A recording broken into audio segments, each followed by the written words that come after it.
Siphiwe Mtimkulu was the charismatic leader of the Congress of South African Students in Port Elizabeth in 1980.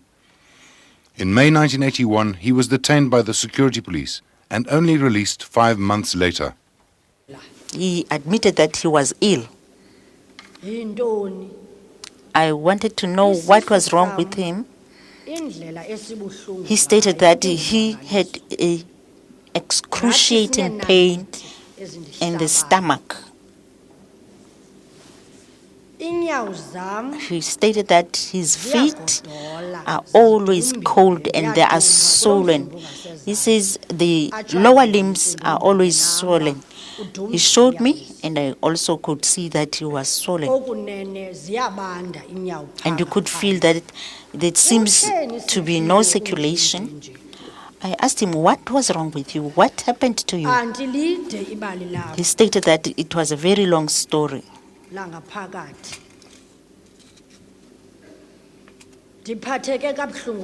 I was hurt to see my son in this condition. And he also mentioned that he was ill-treated severely. He even said, the Boers have finished me. I am totally finished. There's nothing that you can do about me. Because Nieuwoudt and Van Rensburg, Dupree and his team, Danster, who always played karate in my child,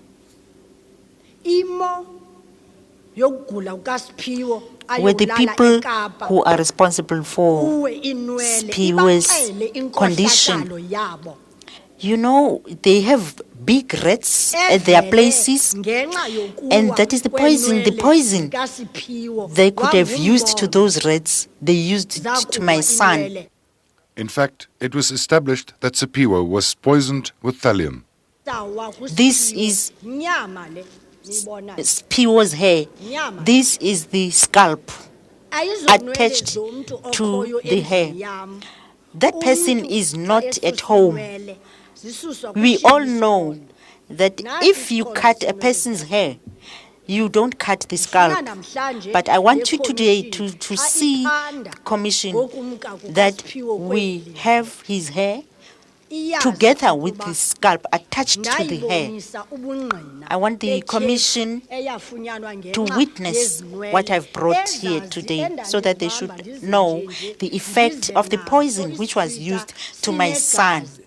Former Vlakplaas Commander Dirk Coetzee was supposed to testify this week, but he was prevented by legal technicalities. This is what he would have told the Commission.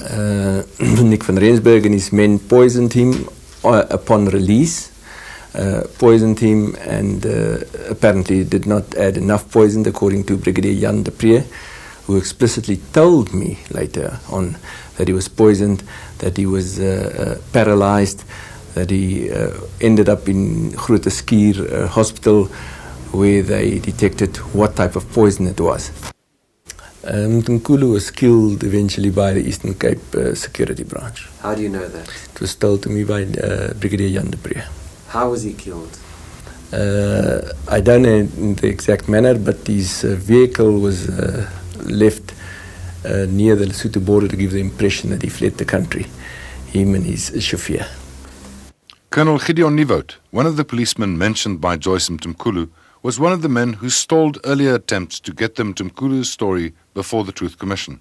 His legal counsel, Dup de Bruin, tried in vain to address the Truth Commission. We furthermore delivered to Bishop Tutu last night a letter which deals with this and asked him to read it out this morning.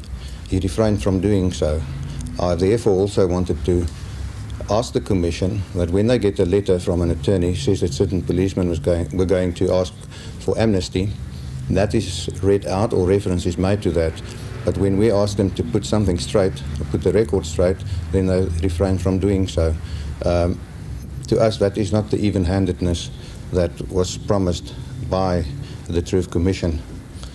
Furthermore, notwithstanding what the full bench of the Western Cape held in their judgment yesterday, the problem that we have, and that is why we wanted just this opportunity this morning, is that the prejudice to a person is not when the Commission sits down and make a decision as to what they are going to recommend about a certain person. The damage is done there and then, when people are allowed to sit in the Commission, give evidence, which are most of the time, or many times, hearsay evidence, sometimes double hearsay. Is your client still innocent? He's never tortured anybody? Yes. He hasn't been involved in any killing? Yes. Do you honestly believe that, or does your client honestly believe that all the people who testified at the Truth Commission up to now has been lying? As far as he is concerned and as far as he was implicated, yes. Why would people lie about him? You must ask people that.